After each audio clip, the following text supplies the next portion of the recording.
पत्नी ने न जाने क्या किया था कि पति ने उसे एक के बाद एक कई थप्पड़ जड़ दिए।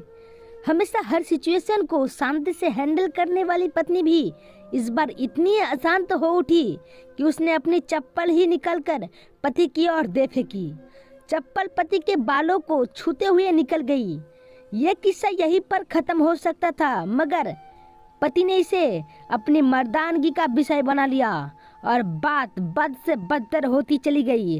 रिश्तेदारों ने भी आग में घी का काम किया।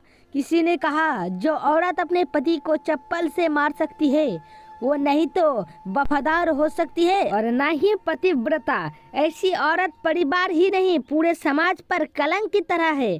बीबी के पक्ष वाले कहाँ पीछे रहने वाले थे। किसी ने कहा 21वीं सदी में भी जो स्त्री के साथ मारपीट करते हैं उन्हें तो जेल भेज देना चाहिए। तो कोई कहता जरूर उसको कोई और पसंद आ गई होगी, इसलिए अब पत्नी से मारपीट करने लगा है। बात कोर्ट तक पहुंच गई। दोनों पक्षों ने एक दूसरे के खिलाफ केस फाइल कर दिया। पति ने चरित्रहीन होने का तो पत्नी ने दहेज और शारीरिक उत्पीड़न का आरोप लगाया। 3 वर्षों से अधिक समय के लिए केस चला था। इन 3 वर्षों के दौरान दोनों पति पत्नी अलग अलग रहते थे।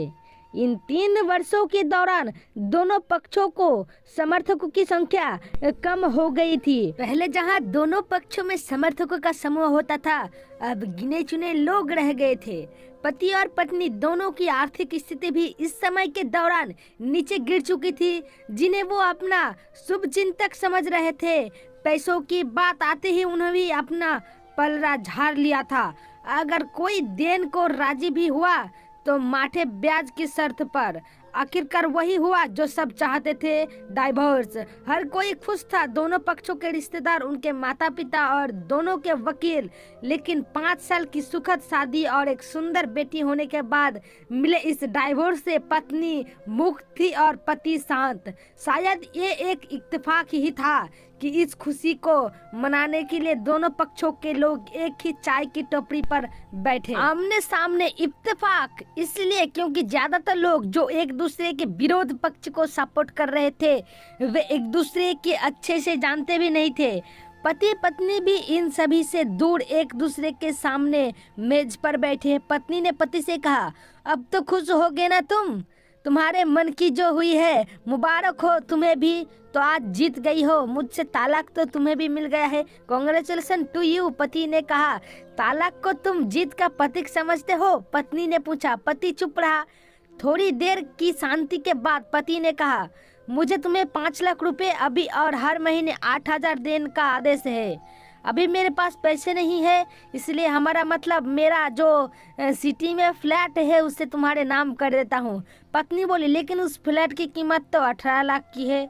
हाँ, लेकिन हमारी बेटी तुम्हारे साथ है और आगे जाके उसके खर्च भी बढ़ेंगे, तुम्हें थोड़ी आसानी होगी। पति ने कहा, नहीं नहीं, मुझे सिर्फ 5 लाख ही देना और तुम हर महीने 8,000 तो देने ही वाले हो, मैं मैनेज कर लूँगी। अगर 5 लाख नहीं तो तब भी कोई बात नहीं, पत्नी बोली। दोनों फिर से शांत हो गए। पति सोचने लगा, कितनी भोली और समझदार है ये औरत, जो कुछ समय पहले तक मेरी पत्नी थी और अब अनजान। ये वही है जो कम से कम खर्चों में घर चलाती और पैसे बचाकर मेरे जन्मदिन पर हमेशा मेरे लिए एक नए कपड़े खरीद लाती। कभी बीमार भी हो जाती तो पैसे बचाने के लिए मुझे मालूम ना होने देती और घरेलू नुस्खों से अपना इलाज कर लेती। मगर घर में कोई और बीमार होता तो तुरंत डॉक्टर के पास लेकर जाती। मेरी ही मति मर गई थी, मैं ही अपनी झूठी मर्दानगी के चक्कर में इतनी बड़ी गलती कर बैठा। पत्नी के दिमाग में भी उथल पुथल चल रही थी। अभी भी वैसा का वैसा ही है, पहले भी खुद से ज्यादा हमारे बारे में सोचता था और अब भी वही कर रहा है। ये वही आदमी है जो मुझे एक्सीडेंट से बचाने के लिए खुद मोटरसाइकिल के आगे कूद पड़ा था और अपनी उंगली तुरवा बैठा था। पता नहीं कौन सी मनहूस घड़ी में झगड़ा कर बैठी। पति ने मौन तोड़ते हुए पूछा, अब तुम्हारे कमर दर्द का कैसा है? ज्यादा तकलीफ तो नहीं होती?